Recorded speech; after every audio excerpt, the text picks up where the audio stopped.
Macro आणि micro nutrients म्हणजे प्रथिने झालं, कॉम्प्लेक्स कार्बोहायड्रेट झालं, मैद्याचं सेवन नसावं, साखरेचं प्रमाण जास्ती नसावं, तळलेली पदार्थ लिमिटेड प्रमाणात खावी.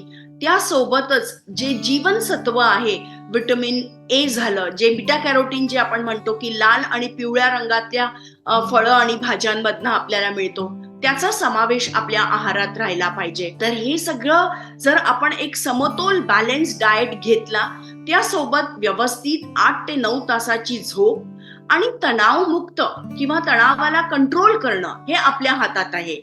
शिवाय या महत्वाची गोष्ट म्हणजे पुरुषांसाठी आणि महिलांसाठी अल्कोहोल ॲज वेल ॲज स्मोकिंगचं प्रमाण बंद करणं हे सुद्धा आपल्या निरोगी आणि सुदृढ केसांसाठी आणि लांब केसांच्या वाढीसाठी हे महत्वाचं आहे.